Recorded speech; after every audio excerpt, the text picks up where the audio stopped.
Bismillahirrahmanirrahim.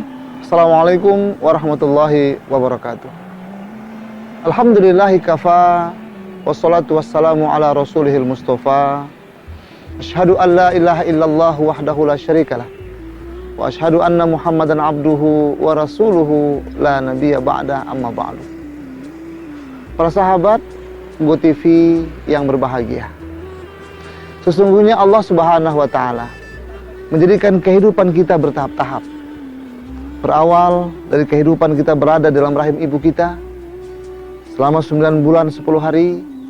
Kemudian kita berpindah ke alam dunia dalam jangka waktu 60-70 tahun. Dan terakhir kita akan berada di alam akhirat untuk jangka waktu yang tidak ada batasnya. Sahabat, ketika kita berada di alam rahim ibu kita, maka kita membutuhkan plasenta. Keperluan kita adalah makan minum dari tali pusat ibu yang dalam bahasa kedokterannya kita kenal dengan plasenta. Kita berharap agar plasenta dibesarkan. Kita mau agar plasenta itu dibanyakkan. Supaya apa?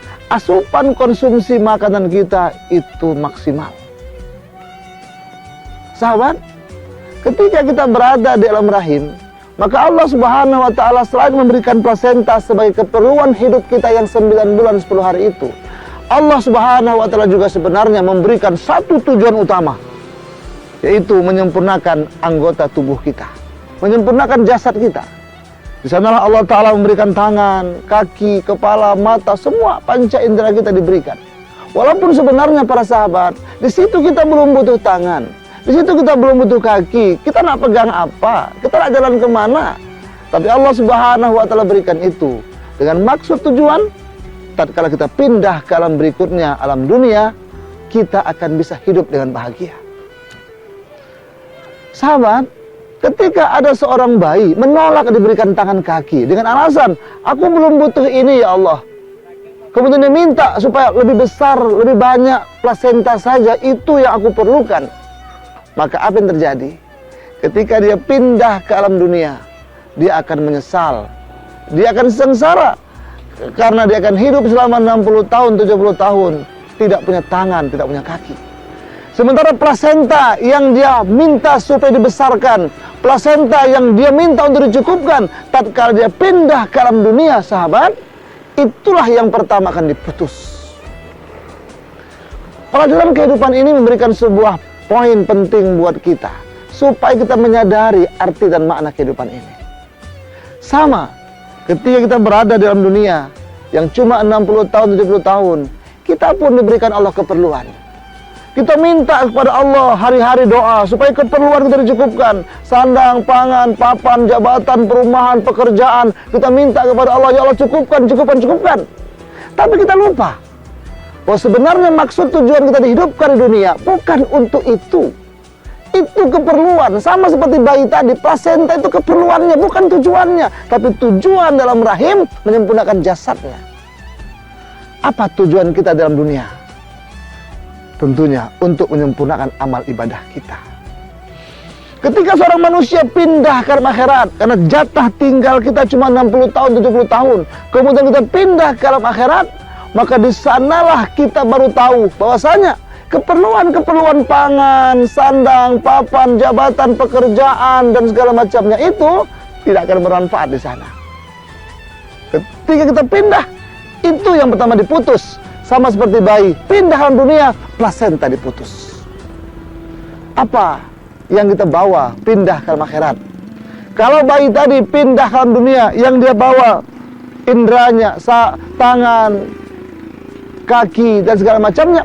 Ketika kita pindah ke alam akhirat nanti, tentunya yang kita bawa hanya amal agama.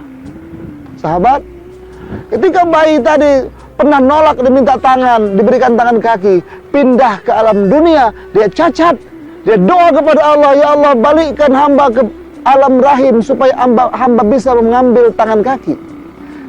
Apakah bisa? Tentu tidak. Bayi yang lahir tak akan pernah bisa masuk kembali ke alam rahimnya. Demikian juga kita.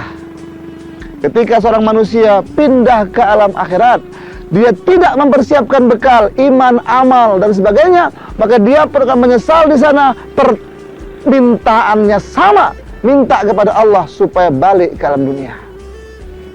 Allah Subhanahu wa taala ceritakan Al-Qur'an dalam surah As-Sajdah ayat ke-12. Bismillahirrahmanirrahim. Walau tara idzil mujrimuna nakisu ru'usihim 'inda rabbihim. Dan alangkah ngerinya, kata Allah, ketika nanti ada orang yang mujrimun, ada orang yang berdosa, yang tak sempat menyiapkan bekal iman amal solehnya, karena sibuk menguruskan pangkat, jabatan, kendaraan, keperluan-keperluannya. Di sana dihadapkan kepada Allah Subhanahu wa taala, maka apa dia kata? Rabbana absarna wa sami'na. Ya Allah, kami telah lihat bagaimana hari ini kami dijalankan, dibariskan dan berbondong-bondong menuju ke neraka-Mu, ya Allah. Wa absarna, kami telah lihat itu, ya Allah. Wa sami'na, kami telah dengar, ya Allah, orang dimasukkan ke neraka, mengerang, mengaduh, minta ampun, minta tolong. Apa yang dikatakan sahabat? Maka orang yang berdosa tadi mengatakan pada Allah, farji'na na'mal solihah. Ya Allah, balikkan kami ke permukaan dunia, kami mau beramal soleh, ya Allah. Inna muqinun, sekarang kami baru yakin, ya Allah. Sahabat, kalau bayi tadi lahir tak punya tangan kaki, karena dia pernah menolak itu diberikan Allah Ta'ala, minta balik ke alam rahim, tidak akan pernah mungkin. Maka orang yang masuk ke alam akhirat tak bawa iman amal, minta balik ke dunia, juga tidak akan pernah mungkin. Maka apa kata Allah menjawab permintaan mereka? Wadzuku bima nasitum liqa'a yaumikum hadza inna nasinakum wadzuku adzabal khuldi bima kuntum ta'malun. Fadzuku, rasakanlah itu wahai manusia, rasakan. Fadzuku bima nasitum liqa'a yaumikum hadza, rasakan itu karena ini dulu pernah kau lupakan. Kejadian kau akan dikumpulkan di akhirat pernah kau abaikan, kau menganggap itu nggak penting, kau sibuk ngurusi keperluanmu, sandang, pangan, papan, itu yang kau pentingkan, ini tak kau nggak penting. Maka Allah katakan, inna nasinakum, maka sekarang kami pun melupakan kamu. Wadzuku adzabal khuldi, maka rasakanlah azab ini selama-lamanya. Bima kuntum ta'malun, inilah akibat apa yang dulu kau lakukan semasa hidup di permukaan dunia. Sahabat, ada 3 penyesalan manusia ketika tak sempat menyiapkan amal di akhirat. Penyesalan yang pertama, dia menyesal karena tak sempat mengerjakan sholat atau menunda-nunda sholat. Dalam Al-Quran, Allah Subhanahu wa taala katakan, ketika ada satu orang yang dimasukkan ke neraka Sakor, maka Allah berkata kepada mereka, ma salakakum fis Sakor? Wahai fulan, kenapa kau berada di neraka Sakor ini? Apa jawab mereka? Lam naku minal musallin. Ya Allah, karena kami dulu nggak sholat, ya Allah. Balikkan kami ke dunia, ya Allah. Kami mau sholat, ya Allah. Kami tak kuat masuk neraka Sakor nih, ya Allah. Kata Allah, nggak mungkin, saudara. Penyesalan itu sekarang tak guna. Karena apa? Dulu waktu ke dunia kamu tidak pentingkan itu. Orang tak sholat, minta balik ke dunia. Karena apa? Tak kuat menderita, menahan azabnya sholat. Bahkan yang kedua, orang yang sholat tapi menunda-nunda waktu sholat, mengerjakan zuhur 2:30, mengerjakan asar 5:30. Kok dikatakan, Bapak, kenapa sholat lewat? Allah yang pentingkan sholat. Hadirin, ternyata bahasa yang pentingkan sholat itu salah. Yang tepat adalah pentingkan sholat. Orang yang menunda-nunda waktu sholatnya, Allah Subhanahu wa taala sampaikan akan dimasukkan ke neraka Wail. Fawailul lil musallin, neraka Wail bagi orang yang sholat. Kenapa? Alladzina hum an sholatihim sahun, karena dia suka menunda-nunda waktu sholatnya. Sahabat, penyesalan manusia yang kedua di akhirat karena dulu dia tidak pernah bersedekah. Dalam sebuah ayat Allah Subhanahu wa taala sampaikan kepada kita, wa anfiqu mimma razaqnakum min qabli ayyatiya ahadakumul maut wa yaqula rabbi laula akhartani ila ajalin qarib fa asaddaqu wa akum minas solihin. Apa Allah ceritakan? nafkahkan harta yang kami berikan kepada kamu sebelum datangnya suatu hari di mana kematian akan menjemputmu. Fayaqul, maka orang yang mati tadi berkata, Rabbi, Tuhanku, laula akhartani ila ajalin qarib. Tolong kalau boleh kau berikan aku kesempatan untuk hidup sejenak saja. Minta untuk hidup sejenak, sahabat. Untuk apa?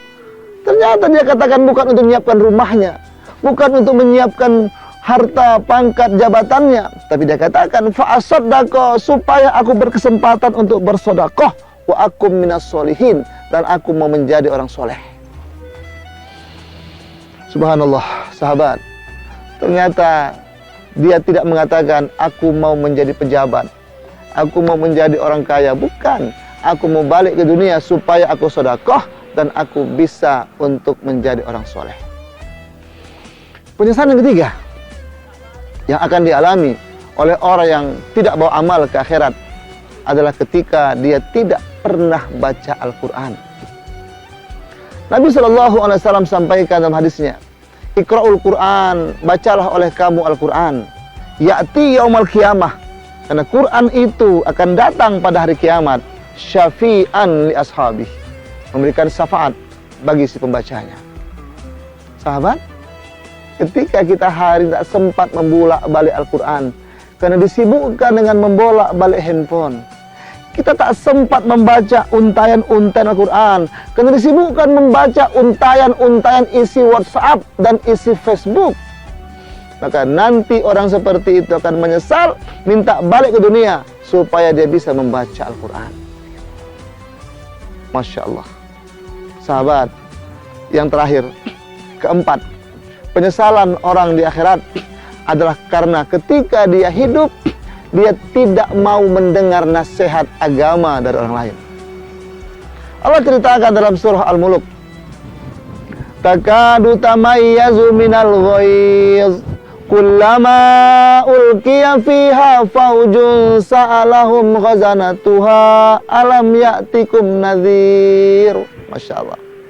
Sahabat, itulah pentingnya hari ini kita menyadari bahwa kehidupan-kehidupan yang nanti akan kita jalani di akhirat itu pasti adalah masa-masa penyesalan jika kita tidak pernah mempersiapkan amalan semenjak hari ini.